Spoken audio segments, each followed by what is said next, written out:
Tesla CEO Elon Musk has promised shareholders he'll spend more time on his company and less time in the White House.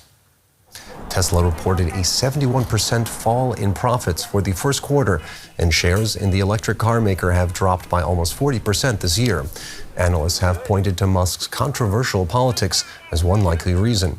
As head of the Department of Government Efficiency, or DOGE, Musk has seen the firing of thousands of federal workers, and on his social media platform X, he has supported a number of far-right political figures. Financial correspondent Sendner joins us now from New York. So Tesla sales are bottoming out in many key markets and profits fell by more than 2/3. What does that tell us about the health of the company? Nothing good. Elon Musk tried to ease over those numbers by saying that first quarters are traditionally rough for automakers, but they really shouldn't be as rough as we're seeing it right now. Revenue fell. We have earnings per share that fell over 71% in this quarter. And these problems, they have been dragging on for a while. So Tesla investors really are used to a lot of pain. And those numbers, they always look in the past, obviously. So during the investors call, the investors were hoping to hear some clues about the future. And we did hear some optimistic tones and also some optimistic facts. But we also heard that Tesla will not give a new outlook on this full year until the second quarter. So that is not exactly good news, but it isn't bad news either. And that really sums up the overall picture that investors were getting through this earnings report. So a bumpy road in Tesla's past, but let's talk about some of Tesla's ambitious future projects. Robotaxis, full self-driving vehicles, and cheaper models. Is Elon Musk delivering on those promises he made to investors? Well, he hasn't delivered on them just yet, but he also hasn't taken back any of those promises. And investors have walked out of those earnings calls with those promises being minimized or taken back. So that wasn't the case this time around.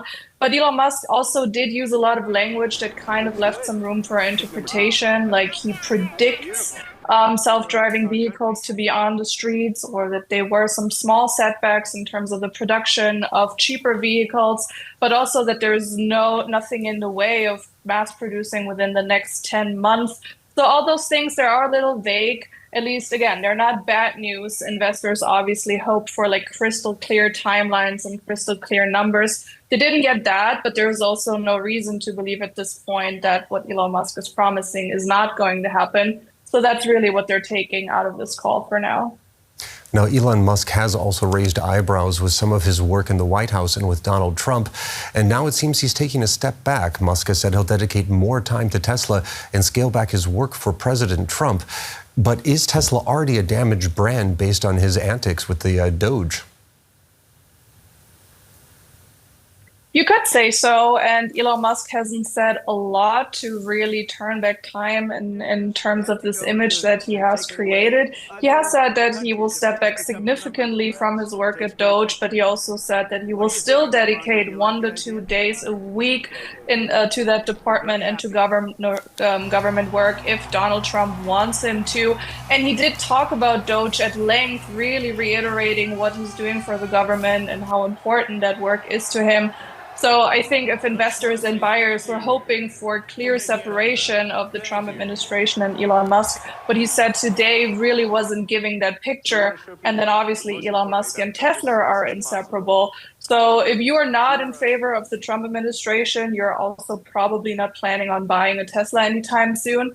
And that has already damaged some market, is what the CFO said during this call. So the damage is definitely done to some degree, and we haven't really heard clear statements to take that back.